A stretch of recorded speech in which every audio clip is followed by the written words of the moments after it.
Je suis très heureux de faire cette conférence à Lacoste, évidemment, puisqu'il y a quelque chose de singulier. Et je sais qu'il y a un passif, on ne peut pas ne pas oublier cette question-là, il y a un passif, il y a une question de Sade, c'est-à-dire une question de la personne de Sade, hein, de l'individu. Donc moi je ne vais pas, mon propos n'est pas de faire d'une biographie de l'individu et de pointer un certain nombre d'éléments qui relèvent peut-être de la clinique, comme on a dit parfois de la psychiatrie. Bon, je ne vais pas non plus parler le problème de la relation de la littérature ou de la folie. Bon, ce sont des modes d'approche qui ont été adoptés pour ça, mais ce n'est pas le point de vue que je vais adopter, ni même un point de vue strictement littéraire. Je suis historien de l'art, donc mon point de vue, c'est celui des images.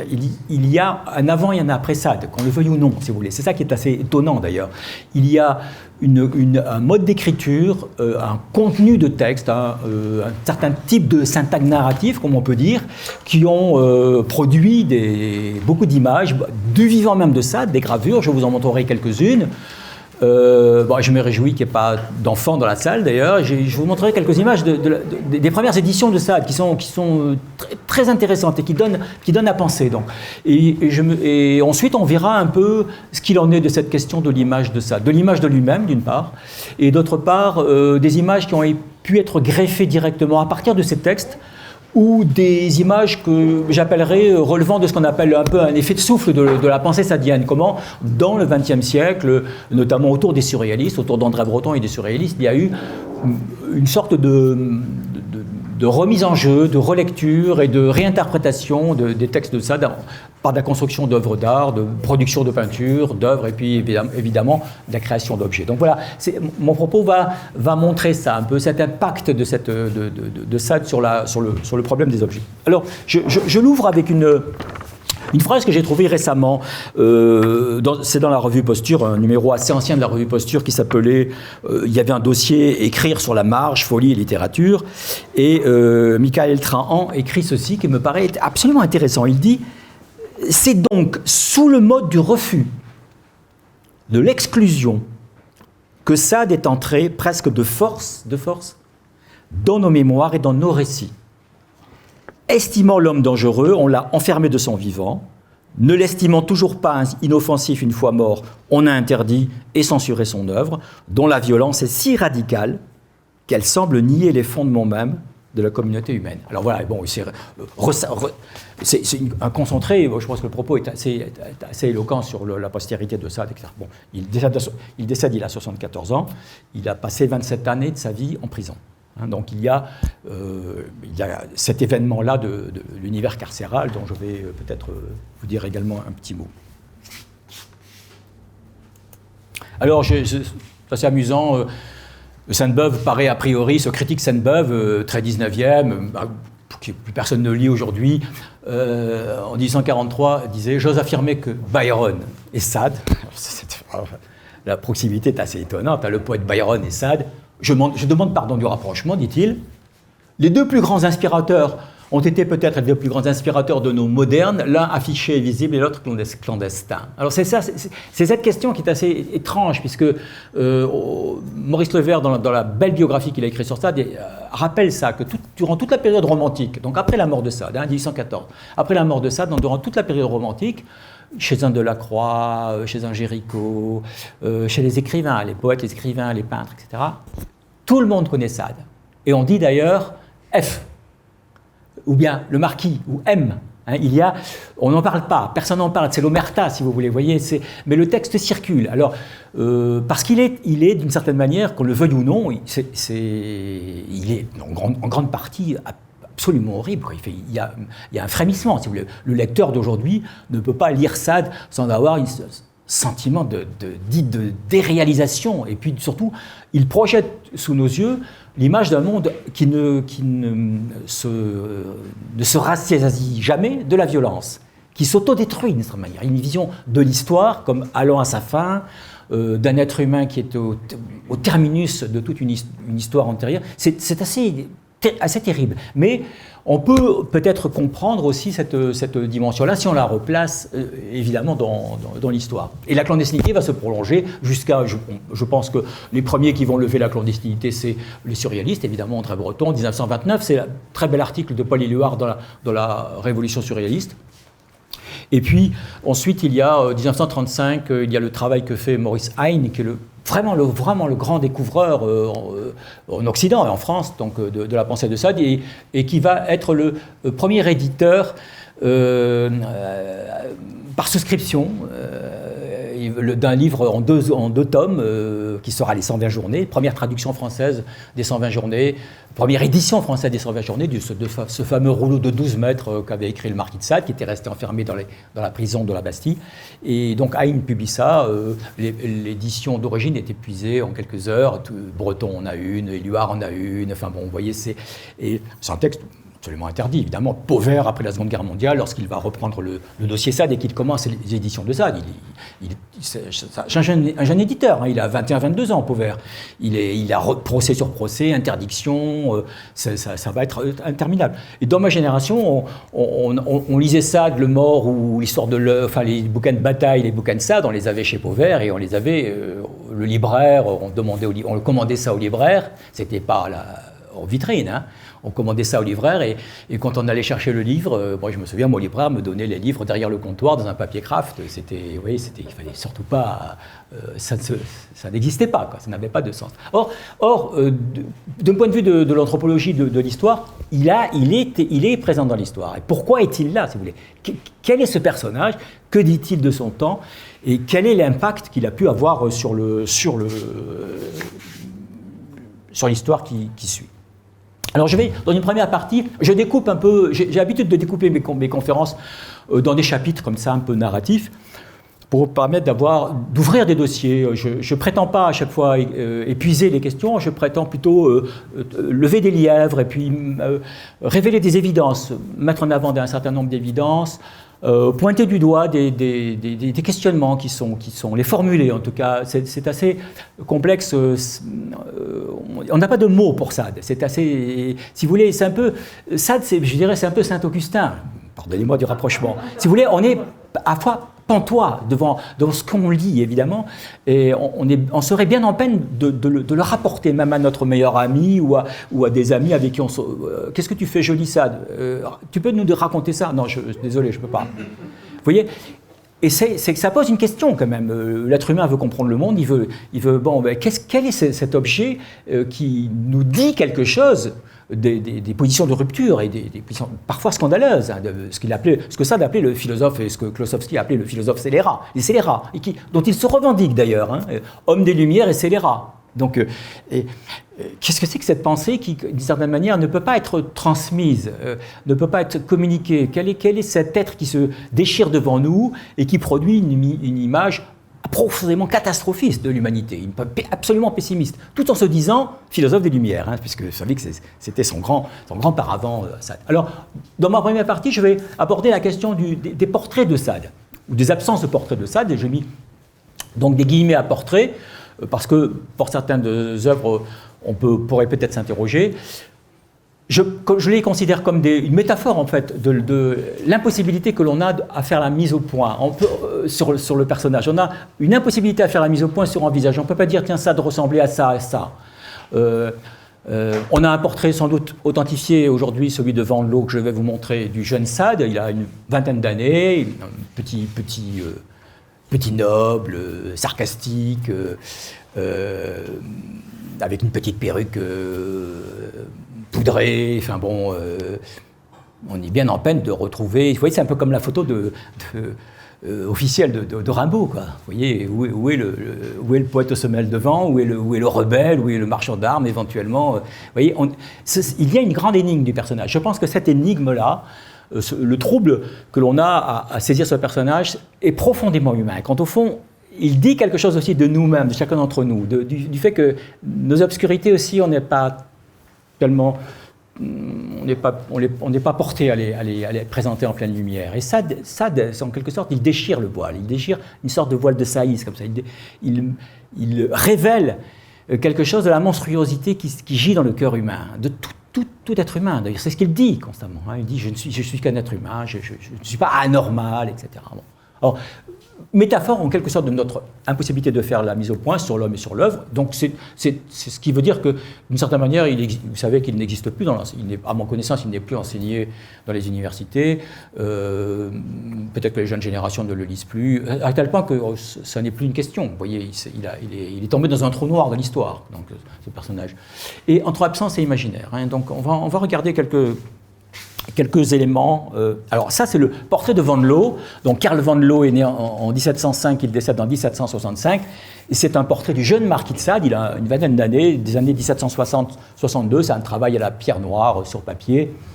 Ça mesure, c'est ce qu'on appelle un tondo. Donc ça mesure 29 cm de diamètre. C'est en main privée. C'est un remarquable travail. Bon. En réalité, c'est un médaillon qui est un peu abîmé, qui est défraîchi, comme on pourrait dire, qui a été longtemps exposé au soleil, enfin disons, dans un corridor où il y avait une fenêtre, et donc il a été, par la famille qui le tenait en main, ne l'a pas conservé comme elle aurait dû le faire pour une œuvre sur papier, comme ça, peu importe. On va regarder, bon, il y a un travail de crayon, vous voyez, c'est vraiment, on est dans cette gestualité graphique de l'âge classique, là, qui est assez ébouriffante. Bon, ce personnage-là encore, quand au fond, il ne sait pas signaler à la police encore, il n'est pas encore reconnu dans ses errements, dans sa double vie, dans sa véhémence sexuelle, en quelque sorte. Et ça fait penser un peu au jeune portrait de Mozart, vous voyez. Et parce que d'une certaine manière, c'est ce que disait Roland Barthes, c'est un monstre glorieux.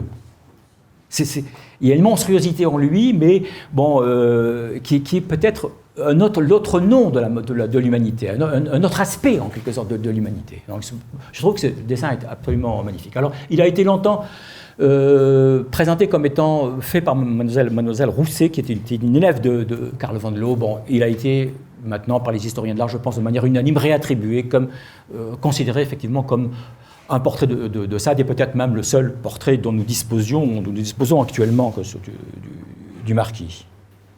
Voilà, je vous ai montré 2 images. Alors, ce médaillon est ressorti, la famille l'a prêté quand il y a eu, quand Annie Lebrun a fait cette très belle exposition et très belle publication, attaquer le soleil, Sade, attaquer le soleil. C'était une formule de Sade, il faudrait attaquer le soleil, disait-il. Et Annie Lebrun, qui est une grande spécialiste de Sade, qui a écrit beaucoup d'ouvrages, dont le catalogue d'exposition, là, que j'ai mis dans mon texte, là, que j'ai distribué, les listes des œuvres, vous verrez, j'ai mis une petite bibliographie pour ceux qui veulent poursuivre la réflexion. Il y a le dernier livre de Massé, l'écrivain Massé a écrit un bouquin qui est paru il n'y a pas très longtemps sur Sade, très curieux, il ouvre le dossier Sade, il se dit, bon, qui est-il, quoi, qu'a-t-il écrit, et en quoi, que me dit-il? Et quel est cet étrange texte dont je ne sais quoi faire, ni le communiquer, ni en parler, ni le profaner, ni le critiquer, et à quoi bon, en quelque sorte. Vous voyez, cette espèce... Ça renvoie à une idée, à quelque chose que Sade dont il avait témoigné dans son corps. C'était sa profonde solitude, ce qu'il dit tout le temps, et avec des formules. Vous connaissez la formule à sa femme. C'est pas ma pensée qui est en cause. C'est la façon de penser des autres. Vous voyez, dans cette espèce de renversement des valeurs qu'avait Sade, et ce sentiment qu'il créait dans l'histoire quelque chose de tout à fait inédit, et monstrueusement inédit d'ailleurs, mais vous voyez, c'est cette grande solitude, quoi. Alors voilà le petit médaillon, il est ressorti pour l'occasion, bien présenté sur un mur, pour l'exposition d'Annie Lebrun, qui a des contacts un peu partout. Alors voilà, ça c'est dans l'exposition, tel qu'il a été présenté dans l'exposition. Alors je vais m'arrêter sur... en 29, donc, dans la Révolution surréaliste, Paul Éluard publie un texte très étonnant sur Sade.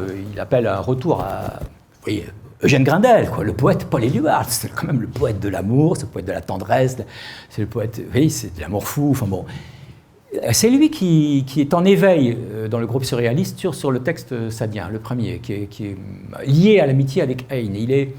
Il se demande comment cette chose-là est-elle possible, si vous voulez. Qu'est-ce que ça dit quand, au fond, cette violence sexuelle, ces désordres du corps, c'est les ratesses, en quelque sorte, qu'est-ce que ça dit quand, au fond, de notre part d'animalité, d'animalité qui refuse de se soumettre à notre humanité. Qu'est-ce que ça dit, quant au fond, vous voyez, de ce qui est en nous, qui se maintient malgré tout en nous, en dehors du contrat social, hein? Puisqu'on sait que maintenant, on sait que Justine, le premier texte c'est une réponse à Julie, c'est une réponse directement à Jean-Jacques Rousseau, vous voyez, c'est comme, tout en se disant philosophe des Lumières, Sade dit, mais moi, mes lumières ne sont pas les mêmes, elles sont un peu en voie d'extinction, mais elles sont lumineuses quand même, vous voyez, c'est très étrange, ça, cette idée. Et je pense que c'est une idée très forte, qu'on devrait méditer, nous, aujourd'hui. Voilà. Alors, après, arrive dans le contexte du surréalisme, dans les années 30, avec beaucoup de flou sur le calendrier, d'ailleurs, les portraits dits imaginaires de Sade, représentés par Man Ray. Alors, portrait imaginaire du marquis de Sade, de l'ancien Alphonse de Sade, marquis de Sade, c'est l'intitulé que donne Man Ray. Man Ray, c'est Emmanuel Rudinsky, c'est un artiste né à Philadelphie, américain d'origine, qui participe au mouvement Dada avec son comparse Marcel Duchamp à New York, et qui très tôt, très jeune, arrive à Paris, est accueilli à la gare par les surréalistes, il est très vite exposé, il trouve un milieu, il se lance dans la photographie, il fait de la peinture aussi, il crée des objets, disons dadaïste un peu. Vous devez connaître peut-être une baguette de pain qu'il avait achetée, qu'il avait peint en la peinture bleue, qu'il appelait le pain-pain. Bon, des choses, des objets, des tables de billard où on ne peut pas jouer. Enfin, c'est un artiste extrêmement facétieux, extrêmement ludique, et il va créer ça. Alors, dit-on aujourd'hui à la demande d'André Breton. D'ailleurs, on a parfois écrit que Maurice Nadeau dit que ce profil avait quelque chose de bretonien. Vous voyez, il avait quelque chose de, peut-être une sorte d'ironie ou de sarcasme qui correspondrait bien à la personnalité que l'on connaît de Man Ray. Alors voilà.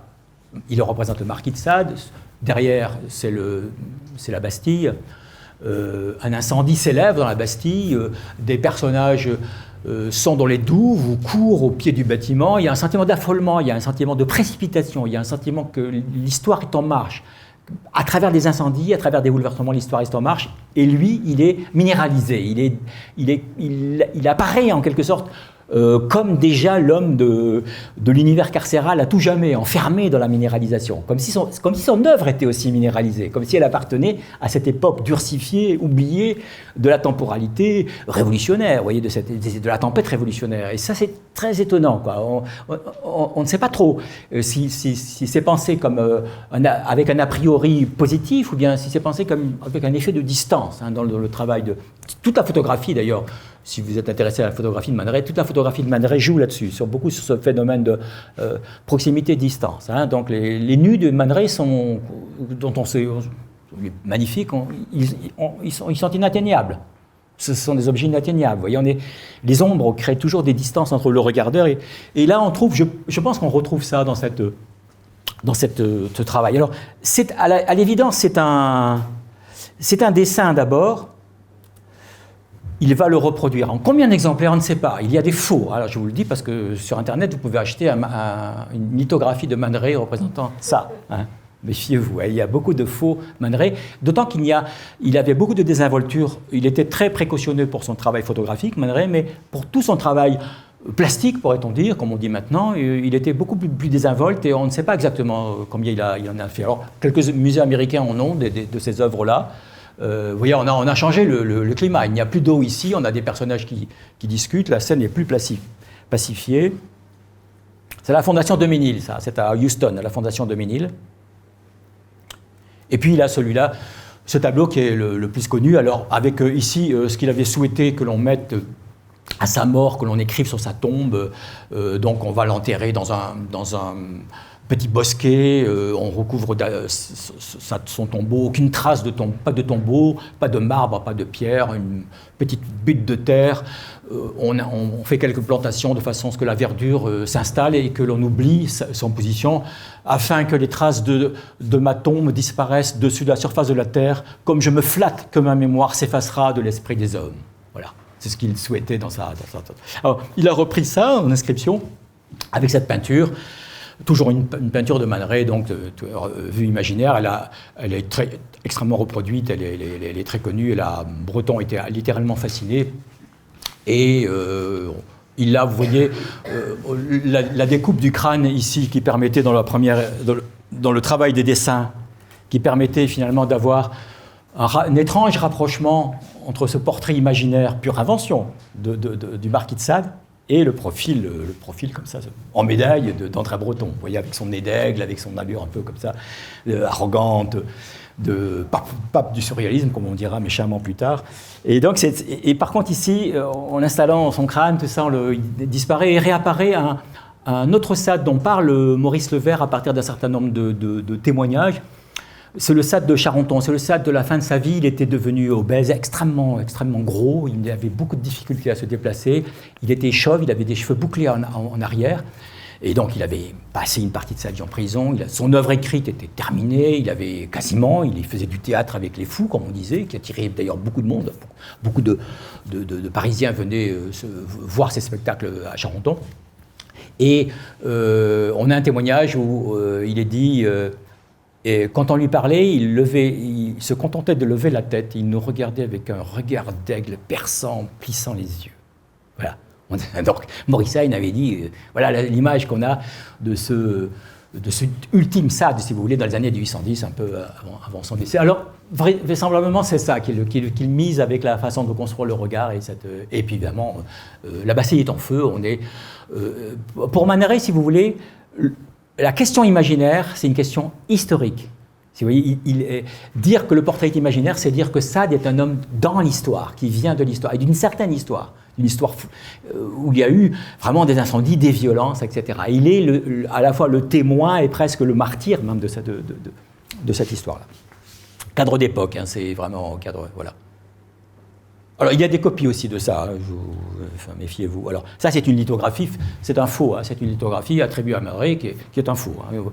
On le voit, elles sont très léchées comme ça, on ne sait pas d'ailleurs qui les fabrique, mais sur Internet, on vous en propose à un prix, voilà, pour 3 francs 6 sous, comme on dit, vous pouvez acheter un petit Man Ray bon, il est faux, mais bon, Alors, c'est étonnant d'ailleurs, vous voyez que... Alors... Un buste qu'il a réalisé, c'est moins connu, donc Man Ray a réalisé, notamment en raison de la pression amicale des de Ménil, du couple de collectionneurs américains qui va ouvrir la fondation de Ménil à Houston, qui lui a demandé des œuvres sur Sade, des portraits de Sade en 3D, en volume. Et bon, si le marché commande, Man Ray répond. Vous savez que Man Ray répondait à toutes les commandes. Hein. Bon. Il faisait beaucoup de commerce. Hein, donc. Et donc, il a créé ce buste-là, qui a été tiré en 8 exemplaires, paraît-il. Certains ont été coulés en bronze. Quand ? C'est très, très curieux là-dessus. Ça, c'est un bronze. Hein. Donc, je pointais dans mon petit élément ici, sculpture qui date des années 68-72. Un plâtre de 1971 qui aurait été coulé en bronze en 8 exemplaires en 72 pour un dénommé Luciano Anselmo, par les frères Barberis en Italie. Ça mesure 41 cm. C'est passé en vente publique. Un exemplaire est passé en vente publique à Paris le 3 juillet 2008 chez Sotheby's, 10 000 €. Et il a été revendu le 7 novembre 2012 à Sotheby's New York pour 15 000 $. Vous voyez, autant dire, il y a quelque chose qui flambe autour du nom du marquis de Sade.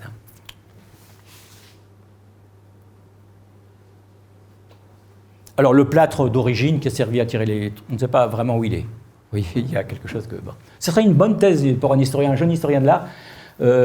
Quid des portraits imaginaires du marquis de Sade? Où sont-ils? Qu'a fait Rodinsky et qu'a fait Man Ray là-dessus? Alors, on va aborder une question qui est au cœur peut-être de la lecture. Ce qu'il faut savoir, c'est que ceux qui ont été vent debout contre le marquis de Sade et qui ont été à l'origine essentiellement de la plupart de ses incarcérations ou de ses réincarcérations, de son retour systématique en prison, c'est l'Église. Et le procès fondamental, contrairement à ce qu'on peut imaginer, le procès fondamental qui lui a été fait, à son époque en tout cas, c'est un procès d'athéisme. Il est d'un athéisme absolument, si vous avez lu ces textes, c'est des proclamations athéistes qui sont une violence absolue, hein, donc jubilatoire, bon, c'est ce qui a beaucoup intéressé les surréalistes, évidemment, mais c'est une des causes essentielles. Donc ça n'est pas, contrairement à ce qu'on imagine, ces comportements violents, cette sexualité qu'on a pu dire déréglée, qui est à l'origine de ces mises en prison. Je vais dire un petit mot sur ça, donc triomphante, violente ou morbide. L'image crue de la sexualité est aussi ancienne que l'art. Voilà, c'est-à-dire que il y a une façon, la sexualité a toujours été représentée un art de la transgression, entre guillemets, en tout cas un art des limites, à la fois absolument nécessaire, parce que vous savez que les sociétés sans images sont des sociétés qui ont beaucoup de mal à vivre. Il faut pouvoir, par les images, expulser nos langueurs, nos torpeurs, nos imaginations douteuses, inquiétantes, etc. Le fait de les cristalliser dans des images est apaisant pour les sociétés. Donc les sociétés qui récusent l'image, je n'en cite aucune, mais vous aurez compris, les sociétés qui récusent l'image sont des sociétés qui sont inapaisables. Elles ne trouvent pas cette capacité cette force que donnent même les images négatives, en quelque sorte. Et donc, la sexualité a toujours été représentée à travers l'histoire de l'art. Je vais faire un parcours extrêmement rapide, mais simplement pour que vous puissiez saisir que ça ne vient pas de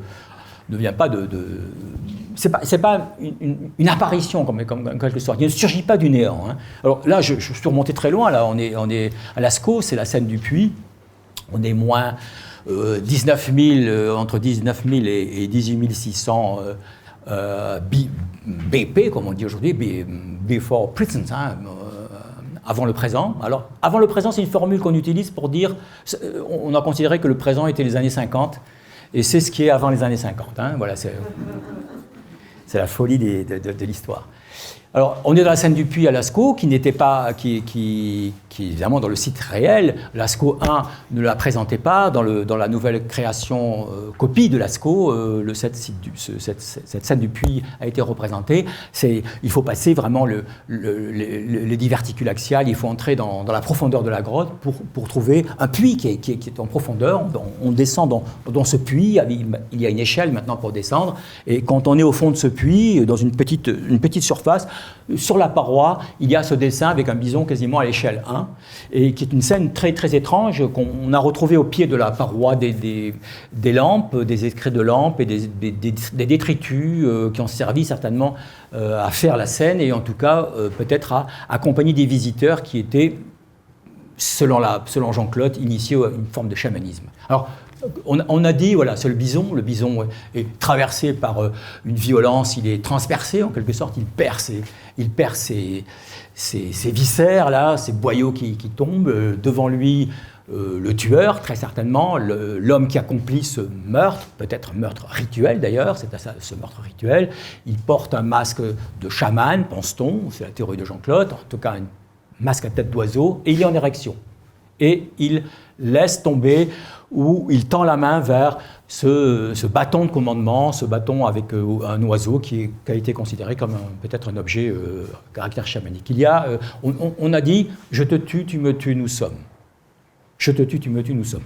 Comme une scène qui mêle la mort et la sexualité, l'homme et l'animal, de manière, vous voyez, dans une espèce d'assemblage tout à fait, d'un conglomérat symbolique d'une puissance extraordinaire. Donc on est vraiment dans une très très lointaine époque de l'humanité, mais on voit bien que la sexualité n'est pas traitée librement, comme c'est pas simplement ce qui donne la vie. La question de la vie et de la mort sont juxtaposées et emboîtées, emmêlées dans la question même de la sexualité.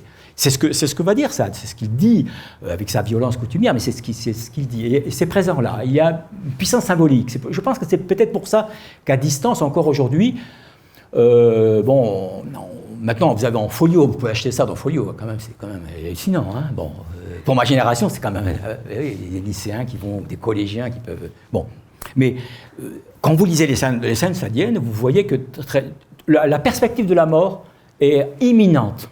Si vous voulez, la vie n'existe pas s'il n'y en a pas présent à l'esprit, cette présence, cette proximité, le museau, le souffle du museau de la mort. C'est très stoïcien, quant au fond, cette posture sadienne. Elle est très stoïcienne. Et on peut la retrouver dans l'histoire. Elle va surgir dans des scènes insupportables, dans des séquences insupportables, évidemment, mais elle n'est pas une abstraction nouvelle, en quelque sorte. Elle est inscrite, je pense qu'elle est inscrite dans un cheminement mental. Alors, toujours en parlant de sexualité, je fais quelques bons. Hein. C'est un artiste qui a été nommé le peintre de Bélius.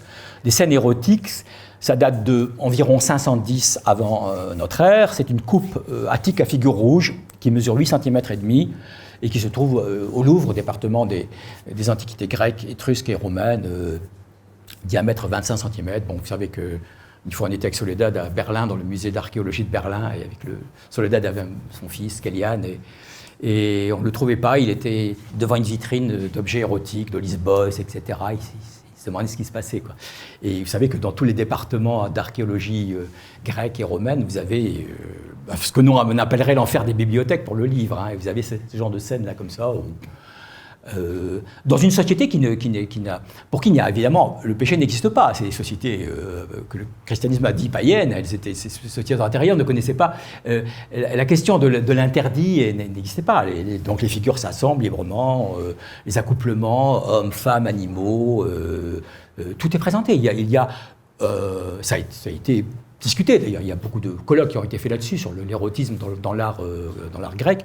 Et c'est étonnant, quoi. Si vous voulez, c'est comme si c'était ce banquet de la chair démultiplié, dans une licence absolue, et était en plein acquiescement des dieux. C'est un acte par lequel l'homme s'égalait au divin. La sexualité transcende la possibilité que l'homme n'est plus un homme de la matière, un homme de l'accident. Il est entré dans une question métaphysique. C'est très, très étonnant. Ça pose une question, si vous voulez, de la façon dont la sexualité était vécue de manière comme un acte divin, et y compris dans ses errements, de ses immoralités, comme on dirait nous aujourd'hui, après évidemment un certain nombre de siècles de christianisme. C'est très beau, hein, c'est bon. C'est vraiment avec une pureté de forme, bon, très technique. Homme-femme, vous voyez, c'est très technique. En même temps, on peut faire un apprentissage, hein, voilà. Et bon, voilà. Là aussi, c'est vraiment l'irrumation, enfin bon, avec tout le vocabulaire. Le vocabulaire qu'utilisaient les Grecs pour désigner les objets, la gestuelle, etc. Il est très sophistiqué. Donc, vous savez que dans la Grèce, il y a tout un... Je vous renvoie à Fernberg. Je ne sais pas si vous connaissez ça. Fernberg, c'était un historien de l'art allemand du 19e siècle. Il dirigeait le département. À Berlin, il dirigeait un département d'études sur l'Antiquité grecque. Et... quelques années avant sa retraite, il a publié un livre sur l'érotologie chez les Grecs, un manuel d'érotologie grecque. Et il a été expulsé de l'université juste quelques mois avant de... Alors c'est incroyable, c'est une relecture des textes en disant, ben voilà, le traducteur ici, pour Plaute ou pour tel auteur, a utilisé ce mot. Mais non, c'est pas ce mot, il faut lire ça. On acclame tel personnage qui entre dans la piscine nu, tout le monde est acclamé et on dit en raison de sa haute stature. Pas du tout. C'est en raison de la longueur de son membre. C'est ce que dit le texte grec. Vous voyez, donc il rétablit un petit peu simplement des... Et c'est pour ça qu'il y a une société littéralement hantée par la présence généreuse et abondante de la sexualité. Vous savez qu'il y avait des colonnades où il y avait un phallus dressé. C'était lié au rite des moissons, voilà, à des rites agraires. Donc, dans une société qui pensait, quand au fond, la question de l'interdit et de la transgression était saisie de manière tout à fait différente, quoi. Alors, nous, ça nous paraît, évidemment, on en fait une lecture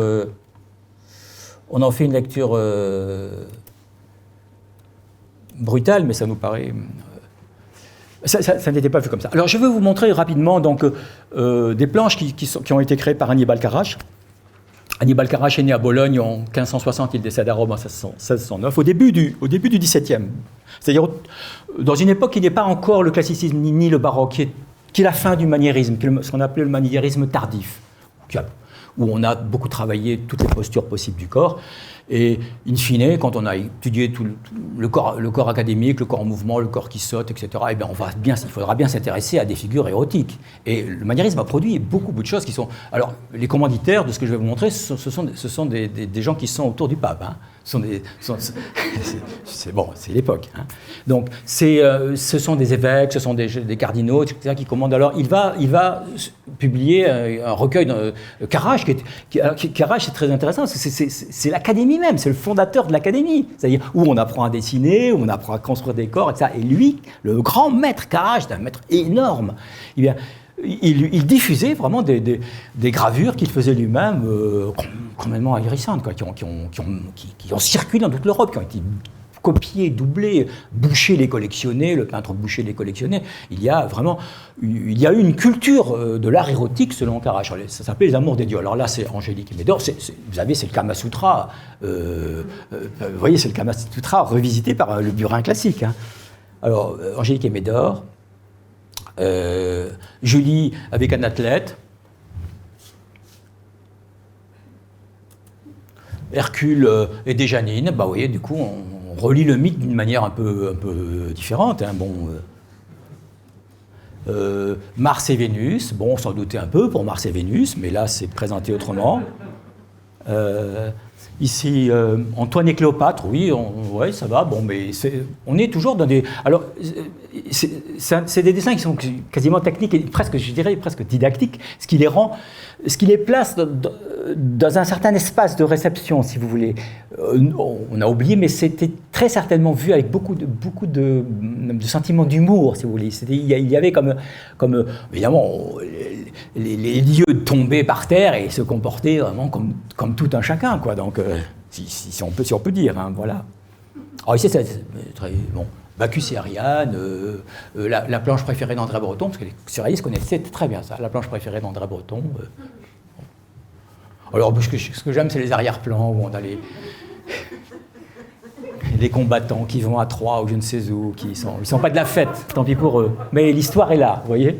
C'est en marge de l'histoire que se passe, en quelque sorte, ce sont les lieux cachés de l'histoire où se passe ce commerce des hommes et des femmes, ou ce commerce des couples, ce commerce de l'amour qui a une puissance équivalente. Hein. Quand on regarde des scènes de lointain, c'est des guerriers qui se battent, c'est ceux qui sont dans la mythologie héroïque. Mais nous, on n'est pas dans la mythologie héroïque, mais on est aussi dans la mythologie. Vous voyez, c'est cette construction de l'histoire. Alors, Sade connaissait tout ça, évidemment. Il les collectionnait même, ces gravures. Ici, Achille et Briséis, vous savez, Briséis au Beljoux, dit Homère, vous savez qu'on lui a retiré, on a enlevé cette captive à Achille pour Agamemnon la récupérer de force et pour en faire sa dame de plaisir, en quelque sorte. Et Achille est furieux, c'est la raison pour laquelle il refuse de partir au combat. Et Homère dit, il va au bord de la mer et il s'assoit pour pleurer. Je ne sais pas si vous vous souvenez de ce passage qui est très étonnant, quoi. On lui a enlevé sa Briséis au Beljoux, dit Homère, au Beljoux. Voilà. Alors voilà, c'est Achille ayant récupéré Briséis. Alors après, il y a ça, toujours, ça va circuler dans l'âge classique et ça va être repris au XVIIIe siècle. Alors, quel XVIIIe siècle ? Eh bien, ça va être repris pendant une période de l'âge classique, notamment en France, il y a Louis XIV, il faudra attendre 1715, c'est-à-dire la mort de Louis XIV, et la régence. C'est à partir de ce moment-là qu'on considère, en histoire de l'art notamment, on considère que apparaît le spectateur, ce qu'on appelle le spectateur, l'amateur d'art éclairé, si vous voulez, qui achète des œuvres, etc., apparaît là, au moment où vraiment le dernier Louis XIV, extrêmement rigoriste, a disparu, et la régence, ça a lâché tout sur le plan des mœurs. Et en même temps, réapparaissent un grand nombre de ces gravures qui vont...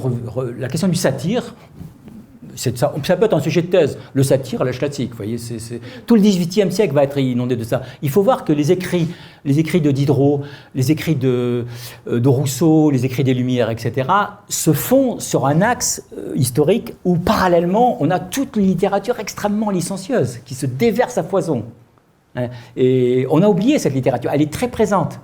Évidemment, vous pouvez nous regarder, comme Lagarde et Michard, nous regarder le XVIIIe siècle que sous l'angle héroïque de la construction d'une pensée rationnelle, démocratique, etc. Lire Diderot, et même chez Diderot, vous avez la présence très forte quand même du désir, des corps, bon, c'est très présent. Mais il y a une littérature licencieuse il y a un lever généralisé de la censure qui entraîne, et à la fin de ce siècle, si vous voulez, Sade récupère tout ça. Il connaît tout ça, toute cette tradition-là, en quelque sorte. Alors ça, c'est le satire sadissant. La satiresse, comme on disait, la satiresse. D'ailleurs, il utilise le terme de satire et satiresse dans les 120 journées. C'est assez étonnant. À nouveau, notre vision, le culte de Priape. Le Priape est là-bas, en haut, me réjouit, comme il se doit. Et puis, satire et satiresse à nouveau. Alors, je vais pointer autre chose. Ça se passe, on est à Venise, on est chez un artiste qui s'appelle Jacopo Robusti, qu'on appelle le Tintoretto. Son père était teinturier, donc c'est le petit teinturier.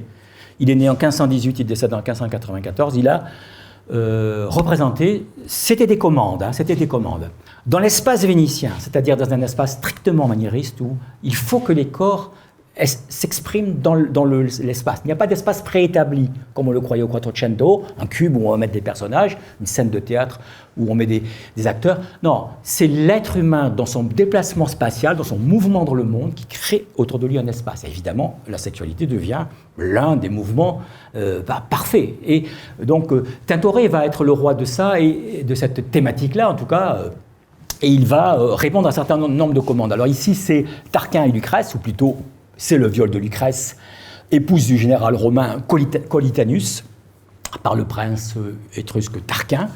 La peinture date des années 1580, elle est conservée au Art Institute à Chicago, 1m75 sur 1m52. Extrêmement violent, c'est extrêmement violent.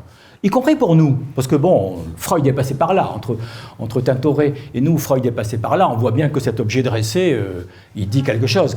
Les dredons, là, se mettent dans une position phallique un peu étonnante. La statue cassée, voyez, on a des signes symboliques qui, nous, on les voit, nous, aujourd'hui, filtrés par le langage de la psychanalyse, le langage de Freud. Mais il faut imaginer une période antérieure, où en quelque sorte, les œuvres projetée, construisait elle-même, non seulement l'image, mais la symbolique, agressive, l'agressivité de la symbolique, ce qui aurait été insupportable, qui est tellement... Tout, regardez le drapé, alors il est en train de la tirer, il va la violer, il a un couteau à la main et il va la tuer, viol et assassinat. Et tout est dans une forme d'électricité généralisée, regardez les lueurs qui sont installées dans le drapé noir, comme ça, comme des lueurs d'éclairs, partout où passe le pinceau, regardez ici tout ce travail-là, toutes ces vibrations et l'épée qui tombe là, oui. Tout le pinceau est sous le signe de la frénésie, si vous voulez, et d'une frénésie qui ne trouvera d'apaisement que dans le meurtre. On est dans une scène absolument tragique, extrêmement tragique. Alors elle était vue à l'époque du Tintoret, même dans l'espace vénitien, sous un angle moral. Sade la verra comme une scène porteuse d'une forme de vérité, si vous voulez. Il connaît ça. D'ailleurs, vous savez qu'il y a eu une étude, un historien de l'art a fait une étude de reconstitution de la galerie de peinture de Sade à Lacoste. Et vous trouvez ça, vous tapez sur Internet la galerie de Sade à Lacoste, et par le portail Percé. Je ne sais pas si vous connaissez ce portail, P-E-R-S-E. C'est un portail universitaire qui publie des textes d'historiens de l'art, etc., sur des thématiques très très très larges. Et voilà, c'est un article assez consistant qui reconstitue toute la galerie c'est intéressant de voir quelle était la collection d'œuvres du marquis de Sade. Donc il avait des œuvres galantes, mais des œuvres galantes que quand on les regarde aujourd'hui, on a oublié à quel point elles avaient une force d'effraction. On les voit, nous, comme des œuvres champêtres, elles ont pourtant, dans l'époque, une force d'effraction. Bon, ça c'est un tableau, oui, tellement terrifiant, quoi, terrifiant. Alors, je vous montre aussi, on s'approche donc du marquis de Sade, c'est une gravure qui s'appelle Punition, pour le paysan débauché, un ouvrage qui a été publié en 1775 et dont l'auteur est Rétif de la Bretonne. C'est le hibou des nuits de Paris, 1775, le grand ennemi. Rétif de la Bretonne va écrire une contre-Justine. Quand le marquis de Sade va publier ça en 1791, il publie Justine, ou les infortunes de la vertu. Après, il va écrire, ils vont en faire 4 versions. Après, il va écrire Juliette ou les prospérités du vice. Alors, si vous êtes dans la vertu, vous n'aurez que des malheurs, des infortunes. Mais si vous voulez être dans le vice, vous allez prospérer, avoir un poste, un pouvoir, etc. Vous voyez, c'est des livres insupportables. Et Rétif de la Bourdonne va faire une contre-Justine, et il va appeler Sade, il va l'appeler le vivisecteur. Il a des noms, il veut rétablir une forme de morale. Alors lui-même, il a commis quelques ouvrages, vous voyez, où des nobles s'amusent comme ça, joyeusement, frénétiquement, à flageller. Alors, il y a un dispositif qui est propre à ce qu'on va appeler, que je vous montrerai tout à l'heure, la scène sadienne. C'est que la scène sadienne, ça n'est jamais le dialogue violent, ou l'absence de dialogue violent, entre celui qui pratique le supplice et la créature qui subit le supplice. Ça se passe dans un collectif. Il y a des regardeurs, des voyeurs, et il y a des commentateurs.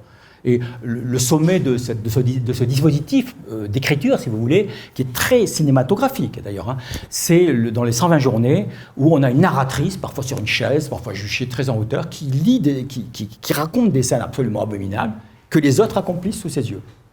Voilà. Donc on a un processus diffracté, comme si la transgression de la sexualité au meurtre était un processus qui concernait des communautés, des collectivités, c'est-à-dire tout un chacun, et qu'elle était susceptible d'être mise en image, mise en mots, placée en récit, etc. C'est-à-dire qu'elle est un fait de société total, un fait total, quoi. Vous voyez, un fait social total, comme aurait dit Marcel Mauss. Et c'est ça qui a été aussi reproché à Sade, que des individus commettent dans leur château perdu des horreurs. D'accord, mais qu'ils disent mais que tout en chacun peut en commettre, vous pouvez raconter, vous pouvez décrire, vous voyez, c'était quelque chose d'assez puissant. Bon, Rétif de la Bretonne, donc, tout ennemi de Sade qu'il soit, a été l'un des... Alors là, l'un des annonciateurs de cette thématique. Là, je vais vous montrer quelques illustrations de quelques gravures qui sont parues pour les romans de Sade. Ça, c'est 1787, c'est Les Infortunes de la Vertu. Donc, Justine, Les Infortunes de la Vertu. Julie ou la Nouvelle Héloïse.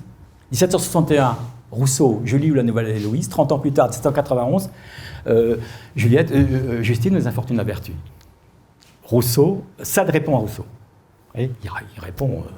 le fracasse, si vous voulez. Et il lui dit non, il y a une illusion rousseauiste. Vous voyez, d'ailleurs, Julie, si vous avez lu La Nouvelle Héloïse, c'était les livres qui s'étudiaient en seconde ou en première quand j'étais au lycée, quoi. C'était dès le 6e chapitre, l'héroïne, si pieuse, si virginale, disparaît.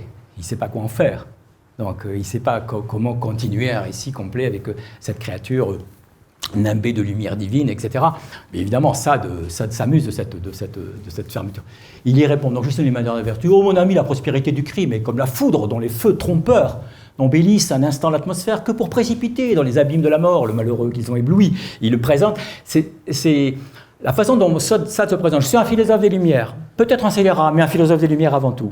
Et je veux faire une édification morale. Mon propos vise à faire une édification morale. On a souvent dit...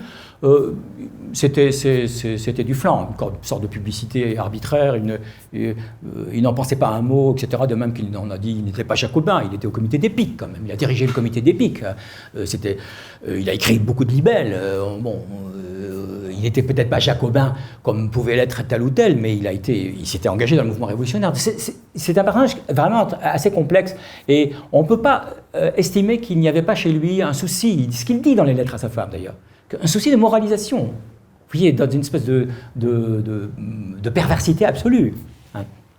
Tom Ier. Alors en Hollande, c'est pas vrai, c'était imprimé à Paris. D'ailleurs, il va être arrêté lui-même au cours d'une de ses arrestations a lieu chez son imprimeur, où il est au moment de la réédition, ou l'édition de Juliette, chez les Bras Associés de 1791. Ce livre-là a été publié, c'est absolument un best-seller. On pense 12 000, 15 000 exemplaires se sont vendus en Europe. C'est énorme, hein. Le livre a circulé très très très vite. C'est vraiment, ça n'était pas des livres d'alcôve extrêmement confidentiels, comme le gouvernement souhaitait qu'il en soit pour les livres de la publication de Sade chez Pauvert dans les années 50-60, vous voyez. Pas du tout, c'était des livres qui avaient vraiment trouvé un public, et notamment dans toute cette noblesse déclassée, ou cette noblesse qui était dans l'œil du maelstrom en quelque sorte. Hein. Donc ces livres, c'était vraiment très vendu. Qui sait, lorsque le ciel nous frappe de ses coups, si le plus grand malheur n'est pas un bien pour nous. Il y a une grande, comment dire, un pied de nez quand même au protocole religieux, à l'optimisme fondamental de l'être en société chrétienne, si vous voulez. Le malheur est là, et la mort est omniprésente. La sexualité n'est qu'une variante de la mort. Hein. Et donc il y a chez Sade une sorte de matérialisme qui est bien conforme à son époque. C'est l'homme de la chair, c'est l'homme des limites. C'est l'homme de la transgression, mais c'est aussi l'homme des limites. Hein. C'est humain trop humain. C'est ce nietzschéisme comme ça de l'impossibilité pour l'homme d'être moins animal qu'il n'est. Vous voyez, c'est cette chose qui aujourd'hui qui nous frappe au visage, puisque plus personne n'écrit, même Christine Angot ne va pas jusque-là. Vous voyez, donc alors voilà, bon. Alors vous voyez, ça c'est le frontispice, mais dedans, ça devient beaucoup plus assaisonné, quoi. Elle pleure, on la déshabille, elle pleure, elle doit choisir entre l'infortune et le vice. Vous voyez, c'est un peu ça. Elle doit choisir entre deux allégories. Il n'y a pas d'allégorie chez Sade. Tous les personnages sont là en chair et en os. Rien ne se joue dans le sens de la symbolisation, de l'allégorie. On est dans le hic-et-nunc du présent. C'est cette espèce on descend du ciel des idées. Et ce point de vue-là, il est violemment matérialiste, quoi. Il dit non, tout a lieu là, chez les hommes, parmi les hommes, dans nos châteaux forts, dans nos maisons, avec nos femmes, nos chiens, nos domestiques, etc. Enfin, vous voyez, il déchire en quelque sorte tout un certain voile, il rétablit une autre histoire. Non, petite image comme ça de ce livre dont on a parlé encore hier soir avec Thomas et puis avec Cyril. Le manuscrit des 120 journées, c'est ce rouleau de 12 mètres. Hein, c'est un rouleau de 12 mètres avec des feuilles collées, des feuilles de 11 cm collées une à une, avec de la colle et du papier que lui a porté son épouse en prison et qu'il a comme ça confectionné pour écrire les 120 journées. C'est le rouleau des 120 journées, écrit recto verso, et qu'il avait caché dans un olisbos, dans un godemiché en os, en ivoire, qu'il avait caché dans un trou, récupéré par un petit noble. Voilà, alors, ce qui est étonnant dans ce manuscrit, c'est l'acmé. Hein. Il n'y a pas beaucoup de livres de Sade. Hein. Si vous enlevez le théâtre qu'il a fait à Charenton, il a mis en scène beaucoup de choses avec les fous, comme on disait. Et ce qui est très important, c'est un théâtre, il écrivait des pièces. Si vous écartez également les libelles révolutionnaires, ils sont très nombreux et écrits avec une plume extrêmement merveilleuse, avec une plume vraiment. Et la partie dite érotique ou pornographique, comme on le dit parfois, n'est finalement pas énorme. Les 120 journées, c'est l'acmé de tout ça, 1785. Et 1785. On pense que c'est plus tardif, c'est 1785, et l'ouvrage était là quand il est parti, évidemment, quand il a été en Bastille. Vous remarquez, il n'y a aucune rature. Donc il a fait 1000 pages de texte dans une sorte de rage intérieure, de vision, si vous voulez. Il y a une construction mentale où les images s'ajoutaient à des images, et on voit Barthes a très bien étudié ça. Hein, la scène débute, on a deux personnages nus, et cette scène s'ouvre, s'élargit, on a d'autres personnages. On voit qu'il y a un processus de greffe comme ça. C'est comme si l'histoire se racontait elle-même, comme il y a une espèce d'automatisme dans les actes sexuels chez lui, et il y a un automatisme d'écriture. C'est une machine d'écriture. Hein. Les gens qui ont un peu de souci de la littérature et qui aiment les constructions des textes, on est fasciné par ça quand on lit les 120 journées. Si on laisse de côté la pornographie, on est fasciné par cette écriture de machine, si vous voulez. Les récits vont jusqu'au bout. On va tourner la page, il ne va pas aller là. Oui, il y va. Il va plus loin encore. Vous voyez, c'est constamment visualisé, raconté, découpé. Ça fonctionne. C'est assez saisissant. Hein. Ce rouleau donne bien l'idée de ce long film ininterrompu. Oui, c'est ça. Alors, je vais vous montrer quelques gravures d'époque. Hein. C'est des gravures des premières éditions de Sade. Alors, sachant que Les Infortunes de la Vertu, la première édition, la première publication de Sade a été publiée par Maurice Heine pour la première fois en 1930. Justine ou les Malheurs de la Vertu, qui est une réécriture, a été publiée en 1791. Il y a eu des rééditions en 1792, en 1794, en 1797, en 1800, 1801. Vous voyez, c'est un livre qui s'est vendu. Et d'ailleurs, dans toutes les bibliothèques européennes, vous allez à Berlin, vous allez à Parme, Venise, etc. Il y a des livres de Sade, il y a des manuscrits de l'époque de Sade. Donc c'est pas du tout un écrivain clandestin, c'est un écrivain qui a frappé la conscience occidentale. Il a frappé la conscience occidentale en lui disant la révolution, tout s'effondre, voilà. Si, c'est ça. Le chemin, ça peut être aussi ça, cette espèce de chute. Bon. Alors, je vous montre des gravures et vous verrez tout de suite à l'œil qu'il y a 2 niveaux de gravure. Il y a des gravures qui sont extrêmement apprêtées. Ce sont les gravures des éditions contrôlées par Sade, plus ou moins, ou en tout cas françaises, éditées. Et d'autres sont des copies, des reproductions à partir de ces gravures, où le trait est plus gras, où il y a une perte de qualité graphique du dessin. Si tant est qu'on puisse juger ces choses-là sous l'angle extrêmement graphique, ce qui est un exercice. Alors, bon, les prêtres, j'ai mis ça parce que, bon, les prêtres sont les évêques, tout le monde, il y a pas de tout le monde participe à la fête, hein, c'est un bouquet, et l'Église ne supportait pas ça. C'est une mise à jour, hein, de ce que voilà, une présentation. Alors les moines, bon, assez souvent les moines, et souvent les évêques, avec la tiare posée au premier rang, enfin bon. Il faut bien se déposer. Alors ici, une autre scène, dans les lieux qu'il appréciait notamment, qu'il va installer progressivement dans sa littérature, depuis Justine, depuis Les Infortunés de la Vertu, devenu Justine et Les Infortunés de la Vertu, jusque les 120 journées. C'est les châteaux de la subversion, comme dit Annie Lebrun. Elle a fait un très beau livre là-dessus, publié en poche chez Folio. Et on a dit parfois que c'était les châteaux où se pratiquaient ces tortures et ces scènes de viol collectif ou de partouze collective. C'était le château de Lacoste. En réalité, non, parce que le château de Clairville et compagnie, des scélérats dans les 120 journées, c'est des lieux qui n'existent pas. Ce sont des cryptes immenses, ce sont des salles qui n'en finissent pas. Il y a une sorte de démultiplication visuelle, imaginaire du château médiéval. Comme si le château médiéval, dont on commençait déjà que l'on commençait déjà à déconstruire, que l'histoire en tout cas avait mis bas, comme ce château-là, avait une sorte de revival inattendu, avec des extensions, un peu comme on en a sur le plan onirique. Voyez, on voit que c'est vraiment il le dit lui-même, c'est imagination surchauffée, il dit souvent ça. C'est mon imagination surchauffée qui est la cause de tout ça. Et c'est comme ça qu'il écrit. Il crée une vision, il écrit la survision de la survision. Il est dans une espèce de pathétique et de frénésie absolument auto-hallucinatoire. Hein. Donc, vous savez que, regardez, Jack Kerouac, qui a écrit On the Road, il a écrit également sur un rouleau comme ça, et il a été aussi, lui, dans une frénésie hallucinatoire. Maintenant qu'on dispose du texte, de la traduction plus proche du texte américain de On the Road, on voit bien que c'est une sorte d'écriture automatique, sans ponctuation, avec des formules un peu elliptiques. On retrouve ça dans l'écriture de Sade. Alors voilà, ça c'est un château, on ne sait pas où on est.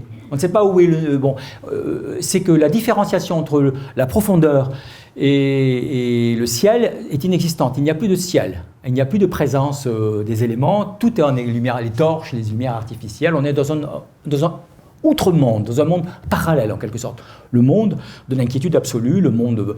Quand au fond ce monde-là, comme l'a dit Maurice Hayne, le disait, mais ce monde-là, vous prenez l'enfer des chrétiens, il est là.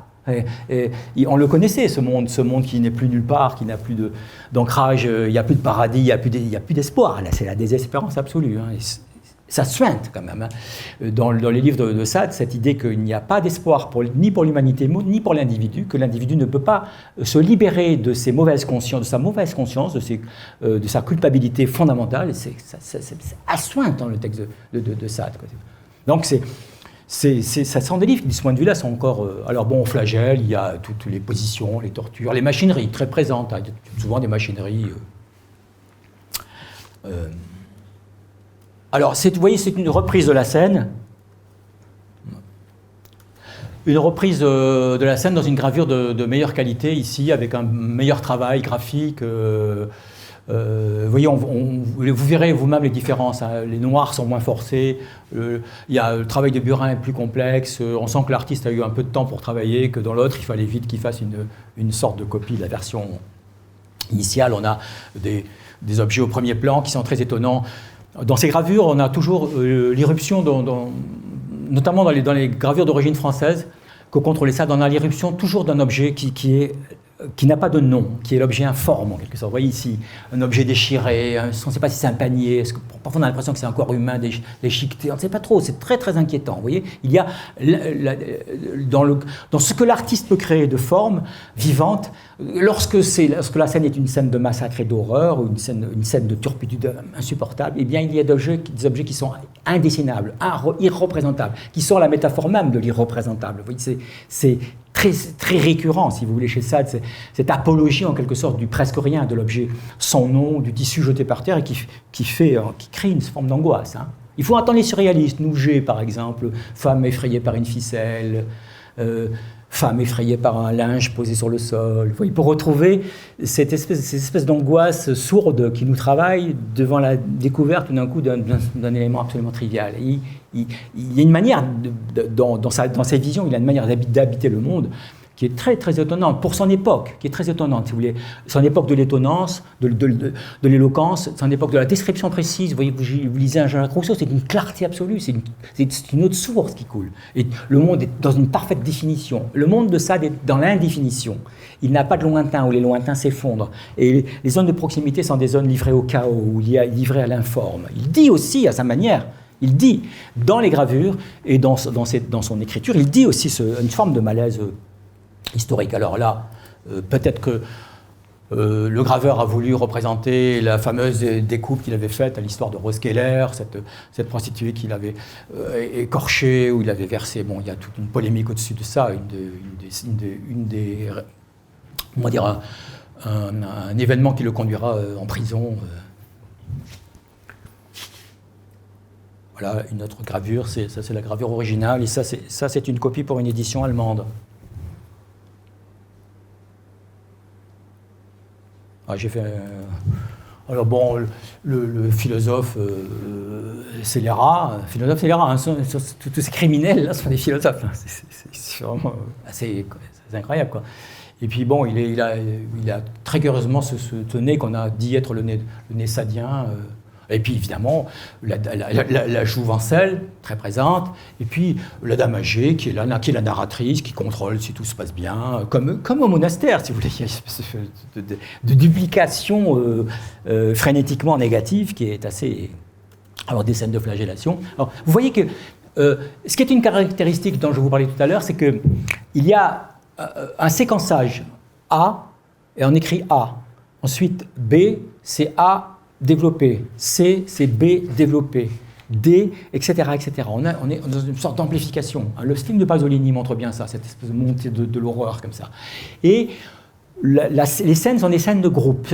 Il y a des arrangements de groupe, des figures de groupe constamment qui ont été... Barthes les a bien analysées.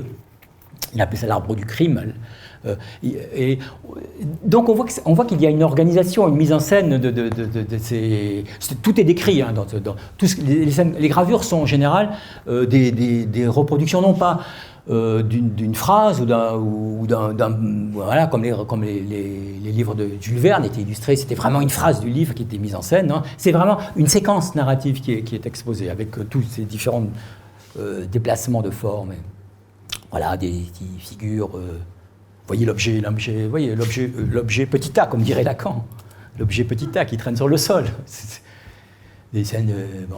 Et alors, vous voyez, les lieux sont toujours des décors de murs, des papiers peints fleuris, des tissus, des sculptures.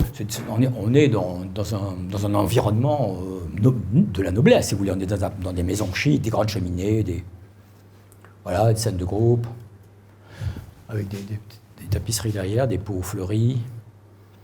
Alors là, bon, évidemment, il poursuit sa vindicte, les prêtres, etc., les évêques, c'est une sorte de messe hallucinatoire. Vous voyez, il faudra attendre Clovis Trouille pour retrouver ce genre de choses, quoi.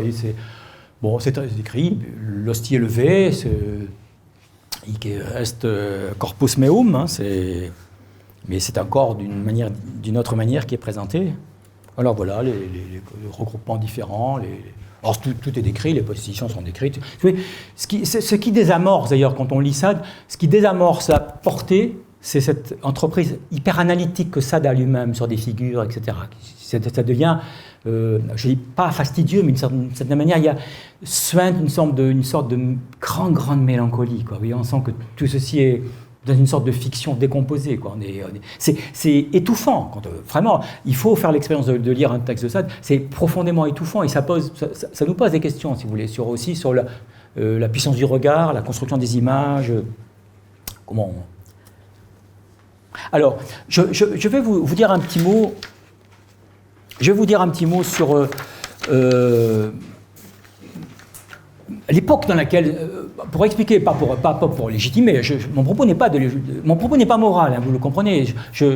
L'histoire n'est pas morale. Hein, c'est ce que disait Duby, ce que disait l'historien.